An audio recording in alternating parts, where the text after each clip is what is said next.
तर राम राम मंडळी, सर्वांचं स्वागत आहे आपल्या वेदळ कट्ट्यामध्ये. मी तुमचा रतन महाराज आपल्या सेंटरवर आलतो सकाळ सकाळी रोजच्या प्रमाणे पूजन तीन मंदिरातलं पूजन करून आपल्या बाहेरचे पूजन तीन करून या ठिकाणी आलो होतो सेंटरला.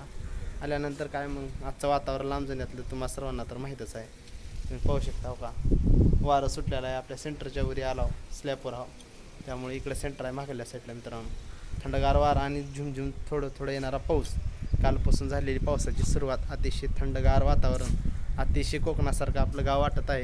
कारण बारीक असं मस्तपैकी वारं सुटलेलं आहे आणि छोटे छोटे थेंबाची पाऊसधारा चालू झालेली आहे.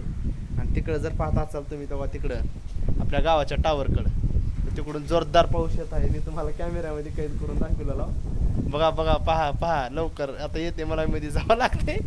लय मोठा पाऊस येऊ लागलाय तेव्हा बघा. त्या पद्धतीनं अतिशय थंड वातावरणामध्ये खूप मोठा पाऊस येऊ लागले.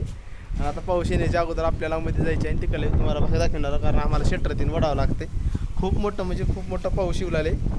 इथून दिसलेले पाऊस बघायच्या तुम्हाला, बघा पाऊस मोठा पाऊस येऊ लागले, लय मोठे पाऊस दिसलाले हो का, इथं आले तळ्यापाशी. तर अशा पद्धतीने बघा इकडे रामतीन आल्यात, यांचा चालू होता क्लास. मीच म्हणलो बघा हो का, आले का हो का जवळ, आले जवळ तळ्याच्या. तर अशा पद्धतीने मित्रांनो चला म्हणजे पाऊस दिसलाय बघा हो का, तळ्यापर्यंत आले पाऊस. पांढरा शिपट आले का नाही नंबर आहे. तर अशा पद्धतीने तुम्हाला दाखवतो. आता शटर वाढावं लागते कारण पाऊस फारमध्ये येऊ लागली पाणी. तर मित्रांनो हो का, इकडं आपलं ऑफिस आहे आणि इकडे लॅपटॉप आहेत दोन. अशा पद्धतीने अतिशय थंडगार वातावरण आहे. हो का, इकडे पाहू शकता सेंटरमध्ये आपले हे सारे स्टुडंट आहेत आपल्या हाताखाली शिकणारे. तर या ठिकाणी आत्ता शटर लावलेलं आहे कारण पावसाचं पूर्ण वसाड आहे इकडे मध्ये येऊ लागली. हो का, हे आपलं मेन रोड तुम्ही पाहू शकता. लांबजाना पाठी ते उंबरगा हवी लांबजणचा. अशा पद्धतीनं सर्व वातावरण इकडे पाऊस येणार आहे. आता जोरदार पाऊस येणार आहे मित्रांनो. त्यामुळं म्हणतो कुणी घरी बसा किंवा कुणी बाहेर येऊ नका. पावसाच्या वातावरणामध्ये काळजी घ्या आणि सर्वांनी सर्दीतील होऊन यासाठी नंबर 1ची गरम गरम भजी वगैरे तळून राईट खात बसा घरामध्ये. कोणी बाहेर यायची गरज नाही.